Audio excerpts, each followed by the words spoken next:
अस्सलाम dear students, आज हम लेक्चर को डिस्कस करेंगे advantages and disadvantages of friction. Friction के जहाँ हमें डिजायर रहता है फ्रिक्शन, वहाँ पर हमें कुछ चीज़ों में अनडिजायर मिलती है। कुछ एग्जाम्पल जितने के मैंने आता देखा है कि ट्रैक्टर जो है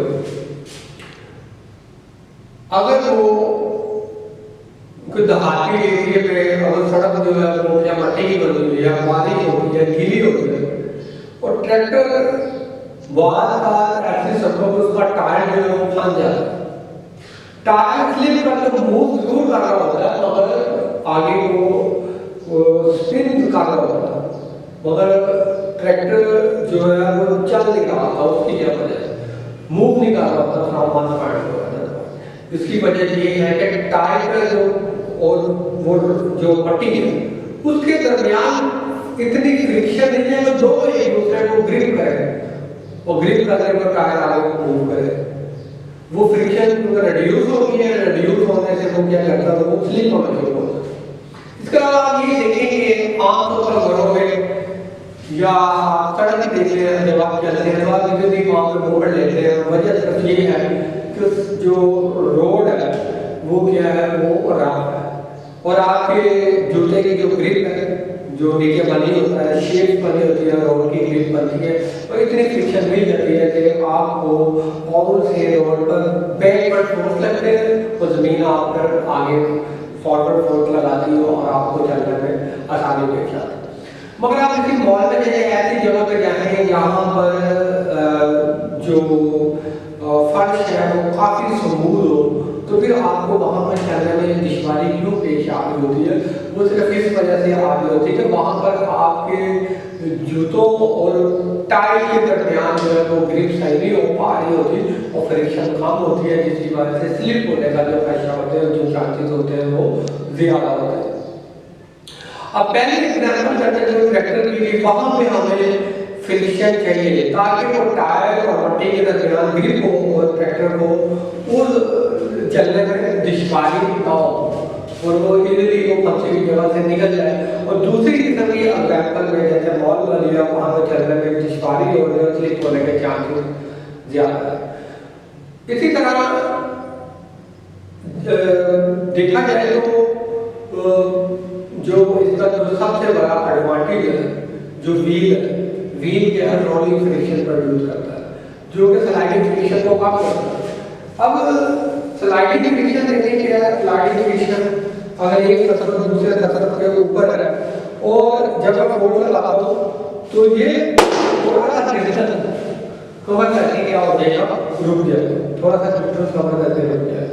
रीजन ये है कि पूरी की पूरी इस डॉक्टर की जो लोअर सर्फेस है जो नीचे सर्फेस है वो इस बुक के ऊपर अटैच है और ये स्लाइड होती है बॉडी स्लाइड होती है उसमें जो फ्रिक्शन पैदा होती है उस फ्रिक्शन को स्लाइडिंग फ्रिक्शन है। अगर मैं यहाँ पर थोड़े से व्हील लगा दूँ वही लगा दूँ तो ये फिर इजीली मूव होना शुरू हो जाता है। बिल्कुल अगर एक बॉडी के ऊपर दूसरी बॉडी है और अगर फोर्स लगाए तो ये स्लाइडिंग फ्रिक्शन जब इसी बॉडी पर मैं व्हील लगा दूंगा तो फिर ये ज़्यादा डिस्टेंस कवर करेंगे क्योंकि यहाँ पे व्हील की वजह से बहुत सी फ्रिक्शन आ रही है तो फ्रिक्शन आ रही है। तो रोलिंग फ्रिक्शन एक बहुत बड़ी इन्वेंशन है और इसकी वजह से आप देखें कि डिस्टेंस जो है वो बहुत शॉर्ट कम वक्त में क्या हो रहा है कवर अप हो रहे हैं। जितने भी आपकी व्हीकल्स है वो रोलिंग फ्रिक्शन के ऊपर है, व्हील के ऊपर।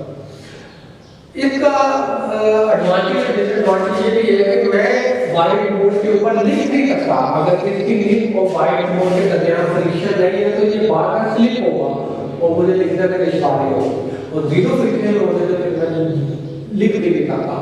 आप कभी भी एक स्टूडेंट जो है वो पेंसिल की मदद से या पेन की मदद से कॉपी पर नहीं लिख सकता जब तक कॉपी और पेंसिल के दरमियान लिख के दरमियान फ्रिक्शन नहीं हो। जैसे फ्रिक्शन आपको मैसर आएंगे आप आसानी से लिख सकते हैं। फिर इसी तरीके से मैं ग्राउंड पे जब तक फ्रिक्शन है मैं इसमें चल सकता हूँ। अगर स्मूथ ग्राउंड है तो फ्रिक्शन कम होने की वजह से स्लिपिंग के चांसेस क्या हो जाएंगे, ज़्यादा हो जाएंगे। और अगर रफ ग्राउंड है तो वहाँ पर क्या होगा, चांसेस जो स्लिपिंग है वो क्या हो जाएंगे, वो कम हो जाएंगे। तो ग्राउंड पे अगर फ्रिक्शन बिल्कुल जीरो कर देंगे तो आप हर विद एक स्टेप से नेक्स्ट फॉरवर्ड स्टेप कभी भी नहीं ले पाएंगे और कभी भी नहीं चल पाएंगे, बल्कि एवरी टाइम आप क्या हो जाएंगे, स्लिप हो जाएंगे और इससे आपको बहुत नुकसान भी हो सकता है आपको।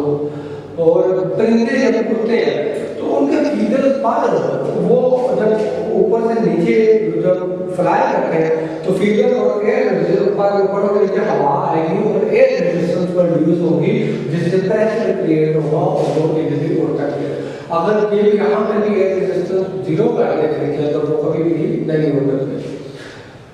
अब डिसएडवांटेज सबसे बड़ा ये आपने नहीं देखे, मोटरसाइकिल 3 साल या 4 साल लेके अगर उसकी अच्छी लेकिन खासियत नहीं करते तो उसके इंजन के अंदर डिफरेंट पार्ट में से साउंड प्रोड्यूस होना शुरू हो जाता है।